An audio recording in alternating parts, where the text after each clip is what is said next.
क्या आपकी कंपनी में हर महीने सेम वेंडर से सेम चीज खरीदनी पड़ती है और हर बार फिर से प्राइस निगोशिएट करना पड़ती है? ये कभी हुआ कि वेंडर ने अलग रेट चार्ज कर दिया और आपने सोचा था कि एग्रीमेंट है?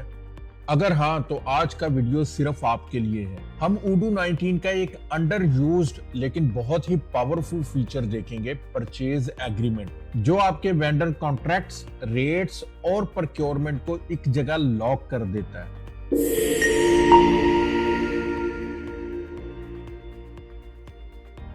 सोचें एक मिड साइज कंस्ट्रक्शन कंपनी का सिनेरियो। लाहौर में इंफ्रास्ट्रक्चर प्रोजेक्ट चल रहा है। कंपनी ने वेंडर से बात की, 850 रुपए पर बैग सीमेंट पर पक्की हुई। 3 महीने बाद दूसरे परचेज ऑफिसर ने ऑर्डर किया, वेंडर ने 980 रुपीज चार्ज कर दिया। पहली बात, कहीं डॉक्यूमेंट नहीं थी, कोई प्रूफ नहीं, कोई ट्रेल नहीं। प्रोजेक्ट बजट ओवररन हुआ, मैनेजमेंट को बाद में पता चला। ये सिर्फ कंस्ट्रक्शन नहीं, फार्मा, टेक्सटाइल, एफएमसीजी, मैन्युफैक्चरिंग, जहां भी रिकरिंग वेंडर परचेज है, ये प्रॉब्लम कॉमन है। डेमो से पहले समझते हैं कि परचेज एग्रीमेंट क्या है उडू 19 में। परचेज एग्रीमेंट एक फॉर्मल कॉन्ट्रैक्ट है उडू में, जिसमें आप वेंडर के साथ पहले से ये सब फिक्स कर देते हो। फिक्स्ड प्राइस पर प्रोडक्ट, मिनिमम या maximum quantity, validity period, start date to end date, terms और कंडीशंस।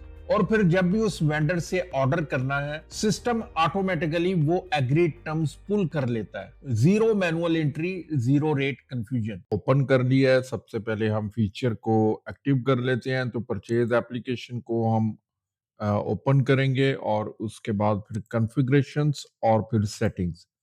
सेटिंग्स में जाने के बाद अब यहाँ पर हमारे पास ऑप्शन आ रहा है ये परचेज एग्रीमेंट का, manage blanket orders and purchase templates. तो मैं ये परचेज टेम्पलेट्स को एक्टिव करता हूँ और उसके बाद हम इसको सेव कर देते हैं। तो ये फीचर एक्टिव हो चुका है, परचेज एग्रीमेंट। अब अगर परचेज के अंदर ऑर्डर्स पर मैं क्लिक करता हूं, तो यहाँ पर मेन्यू में एक नया मेन्यू यहाँ पर अपीयर हो चुका है परचेज एग्रीमेंट का। ये नया मेन्यू यहाँ पर अपीयर हो चुका है, तो फीचर हमारा एक्टिवेट हो चुका है। अब एक नया हम परचेज एग्रीमेंट क्रिएट करते हैं, तो ये सिंपल मैं न्यू पर क्लिक करता हूँ और यहाँ पर वेंडर हम सेलेक्ट करते हैं। लेट्स से वहाँ पर वेंडर हम सेलेक्ट कर लेते हैं लकी सीमेंट्स के नाम से। ये वेंडर मैंने सेलेक्ट कर लिया है और उसके बाद ये प्रोडक्ट हमारे पास आ जाएगा। प्रोडक्ट यहाँ पर मैं सीमेंट सेलेक्ट कर लेता हूँ। ये मेरे पास सीमेंट का प्रोडक्ट आ रहा है, ये मैंने सेलेक्ट कर लिया है। इसका यूनिट ऑफ मेजरमेंट टन आ रहा है, तो इसको भी हम देखते हैं। तो वेंडर सेलेक्ट कर लिया है। एग्रीमेंट टाइप हमारे पास ब्लैंकेट ऑर्डर रहेगा और अब ये एग्रीमेंट वैलिडिटी है कि कितने टाइम पीरियड के लिए ये एग्रीमेंट फाइनल फाइनल रहेगा। तो यहाँ पर अगर मैं यहाँ सेलेक्ट कर लेता हूँ अप्रैल से 26 से और उसके बाद हम इसको 1 साल के लिए कहते हैं जी, कि ये जो 27 तक 1 साल के लिए ये जो वैलिड एग्रीमेंट वैलिड रहेगा। रेफरेंस अगर कोई देना चाह रहे हैं, तो ये रेफरेंस हम यहाँ पर दे देंगे। अगर कोई कॉन्ट्रैक्ट नंबर जो सप्लायर है उसके साथ वो कोई डॉक्यूमेंट इशू कर रहा है, तो हम यहाँ पर रेफरेंस नंबर वो मेंशन कर सकते हैं।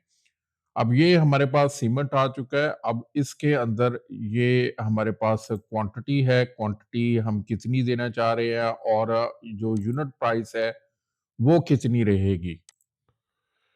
अब हम यहाँ पर क्वांटिटी भी दे देते हैं और यूनिट प्राइस भी दे देते हैं। वो क्वांटिटी और प्राइस देंगे जो कि वेंडर के साथ 1 साल के लिए हम लॉक करने जा रहे हैं।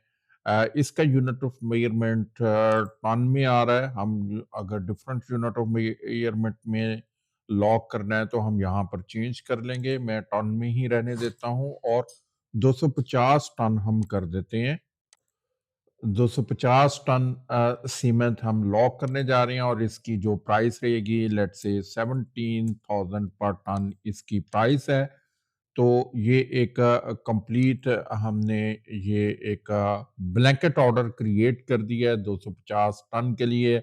अब जितनी भी परचेजिंग होगी इस ब्लैंकेट ऑर्डर के अगेंस्ट, 1 साल के पीरियड के लिए वो इसी प्राइस के ऊपर रहेगी, तो हम इसको कंफर्म कर देते हैं। मज़ीद अगर कोई टर्म्स एंड कंडीशंस हैं, वो भी यहाँ पर हम लिख देते हैं कंफर्म करने से पहले। ये जो टर्म्स एंड कंडीशंस होंगी वेंडर टर्म्स एंड कंडीशंस वो हमारे पास यहाँ पर आ जाएँगी जब हम परचेज़ ऑर्डर्स क्रिएट करेंगे, तो ये टर्म्स एंड कंडीशंस यहाँ से पिक करेगा।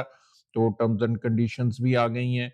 अब ये टर्म्स एंड कंडीशन हमारे पास लॉक होगी 1 साल के लिए और उसके बाद 1 साल के लिए ये यूनिट प्राइस भी लॉक हो गई कि ये प्राइस रहेगी और मैक्सिमम क्वांटिटी भी यहाँ पर लॉक होगी कि इतनी क्वांटिटी जो टन है, इतने टन के लिए ये 1 साल के लिए प्राइसिंग लॉक है। तो अब मैं इसको कंफर्म पर क्लिक कर देता हूँ। ये जैसे ही हमने कंफर्म किया है तो अब इसका स्टेटस कंफर्म हो चुका है मीन्स ये जो ब्लैंकेट ऑर्डर है ये अब लॉक हो चुका है। तो ये ब्लैंकेट ऑर्डर हमारे पास क्रिएट हो चुका हुआ है। अब अगर हम परचेज़िंग क्रिएट करते हैं तो परचेज़ ऑर्डर क्रिएट करते हैं। ये मेरे पास परचेज़ ऑर्डर का ऑप्शन है या फिर आरएफक्यू जनरेट करते हैं तो मैं आरएफक्यू जनरेट करता हूँ। ये मेरे पास न्यू यहाँ पर आरएफक्यू कर देते हैं और यहाँ पर हम सेलेक्ट कर लेते हैं लकी सीमेंट, वही वेंडर हम सेलेक्ट करते हैं, लकी सीमेंट सेलेक्ट किया है और उसके बाद ये एग्रीमेंट में ये उसका एग्रीमेंट आ चुका है। हर बार जब भी अब हम लकी सीमेंट से परचेजिंग करने जाएँगे तो यहाँ पर हम एग्रीमेंट सेलेक्ट कर लेंगे। एग्रीमेंट जैसे ही मैंने सेलेक्ट किया है, अब यहाँ पर जो प्रोडक्ट है वो ऑटोमैटिकली ऐड हो चुका है और उसके बाद जो यूनिट प्राइस है वो भी ऑटोमैटिकली ऐड हो चुका है। अब यहाँ पर क्वांटिटी फिलहाल हम यहाँ पर इस परचेजिंग के अंदर 50 क्वांटिटी हम यहाँ पर परचेजिंग दे देते हैं। टैक्स अगर एप्लीकेबल है तो टैक्स भी हम ऐड कर देंगे और यहाँ पर वेंडर टर्म्स एंड कंडीशन जो कि ब्लैंकेट ऑर्डर में मेंशन किया था ऑटोमेटिकली यहाँ पर टर्म्स एंड कंडीशन यहाँ पर में शो करवा रहा है वो फेच कर ली है ब्लैंकेट ऑर्डर से। तो ये टोटल ऑर्डर की प्राइस बन गई है। परचेज ऑर्डर हमारा ये आरएफक्यू क्रिएट हो चुका है। हम इसको सेव कर लेते हैं और इसको अगर वेंडर को सेंड करना है तो सेंड आरएफक्यू है और उसके बाद फिर ये सेंड करने के बाद ईमेल सेंड हो रही है। अगर ईमेल एड्रेस मेंटेन किया है तो lucky cement at example dot com मैंने दे दिया और सेंड ईमेल कर देते हैं। ये मैंने सेंड कर दिया है। अब ये जो ब्लैंकेट जो आरएफक्यू जनरेट की है सेंड हो चुकी है और फिर उसके बाद हम इसको कंफर्म ऑर्डर कर देते हैं। तो अब ये इसी ऑर्डर के ऊपर हमारे पास ये 17,000 के साथ ही कंफर्म हो रहा है। अब अगर मैं एक न्यू ऑर्डर क्रिएट करता हूँ, लकी सीमेंट नहीं है, कोई और यहाँ पर हम सेलेक्ट कर लेते हैं। कोई भी मैं वेंडर यहाँ पर सेलेक्ट करता हूँ और उसके बाद यहाँ पर प्रोडक्ट हम ऐड करते हैं सीमेंट। तो ये मैंने अब सीमेंट प्रोडक्ट ऐड कर लिया है, तो अब हमारे पास यहाँ पर प्राइस अवेलेबल नहीं है क्योंकि वो जो प्राइस फिक्स हमने की थी वो सिर्फ लकी सीमेंट के साथ ही हमने प्राइस फिक्स की थी और यहाँ पर भी एग्रीमेंट के अंदर भी यहाँ पर मेरे पास ब्लैंक एग्रीमेंट आ रहा है। तो डायरेक्टली हम आरएफक्यू क्रिएट करेंगे तो वहाँ पर भी एग्रीमेंट का रेफरेंस है या फिर दूसरा तरीका हमारे पास ये है कि परचेज एग्रीमेंट के अंदर हम जाएँगे और ये हमारे पास जो ब्लैंकेट ऑर्डर है इसको मैं ओपन करूंगा और यहाँ से भी हम न्यू कोटेशन पर क्लिक करने के बाद एक न्यू कोटेशन क्रिएट कर सकते हैं। यहाँ से ये जितनी भी फील्ड्स हैं ये ऑटोमेटिकली फिल हो जाएंगी। वेंडर भी ऑटो सेलेक्ट हो जाएगा, एग्रीमेंट भी सिलेक्ट हो जाएगा और उसके बाद जो प्राइस है वो भी हमारे पास आ जाएगी और क्वांटिटी यहाँ पर मैं अब एक और इसका क्रिएट कर देता हूँ। अब ये दूसरा परचेज़ ऑर्डर हम क्रिएट करने जा रहे हैं और इसको भी मैं सेव करने के बाद और फिर मैं इसको कंफर्म कर देता हूँ। अब ये 2 परचेज़िंग की है और दोनों परचेज़िंग ब्लैंकेट ऑर्डर के रेफरेंस के साथ हमने क्रिएट की है।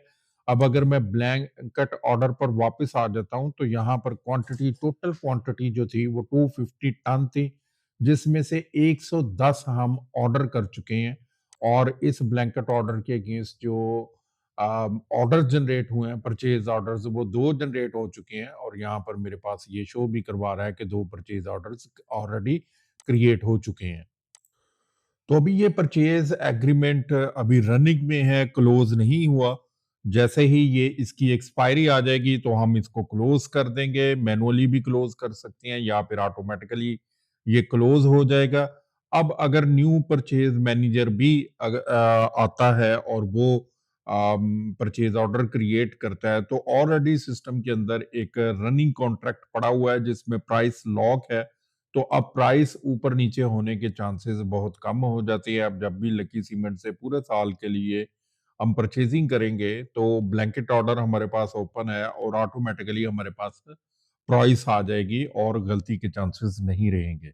और ऑडिट के ऑब्जेक्शन से भी बच जाएंगे कि डिफरेंट रेट्स के ऊपर परचेजिंग क्यों हो रही है, क्योंकि पूरा साल ब्लैंकेट ऑर्डर के थ्रू परचेजिंग हो रही है तो जो प्राइस है वो भी सेम रहेगी, तो ऑडिट ऑब्जेक्शंस भी नहीं होगा। तो आप सोच रहे होंगे कि क्या बदला। अब वही कंस्ट्रक्शन कंपनी उडू 19 परचेज एग्रीमेंट के बाद वेंडर ने 980 रुपीज चार्ज किया, सिस्टम में 825 रुपीज लॉक्ड है, डिस्प्यूट इम्पॉसिबल। नया परचेज ऑफिसर आया, एग्रीमेंट सिस्टम में है, ट्रेनिंग नहीं चाहिए। मैनेजमेंट ने पूछा कितना स्पेंड, रियल टाइम रिपोर्ट, एक क्लिक। कॉन्ट्रैक्ट एक्सपायर होने वाला है, स्टेटस खुद चेंज होगा, ब्लाइंड रिन्यूअल नहीं। ऑडिट में कोई क्वेश्चन, फुल ट्रेल, किसने पीओ बनाया, कब, किस एग्रीमेंट के अगेंस्ट। ये सिर्फ प्रोक्योरमेंट सॉफ्टवेयर नहीं, ये आपकी कंपनी का वेंडर रिलेशनशिप मैनेजमेंट सिस्टम है। एक चीज जो मैं आपको चैलेंज देता हूं, अपनी कंपनी में टॉप 5 वेंडर्स आइडेंटिफाई करो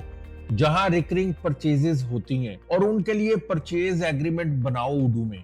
नीचे कमेंट में बताओ आपकी इंडस्ट्री क्या है और सबसे बड़ी वेंडर प्रॉब्लम क्या है। अगली वीडियो उसी टॉपिक पर बनाऊंगा। वीडियो यूजफुल लगी हो तो लाइक करो और शेयर करो अपने दोस्तों और कोलीग्स के साथ जो कि सप्लाई चेन मैनेजमेंट उडू का लर्न करना चाहते हैं। चैनल को सब्सक्राइब करें और बेल आइकॉन को जरूर प्रेस कर दे ताकि जब मैं अगला वीडियो अपलोड करूं तो आप तक सही टाइम पर पहुंच जाए।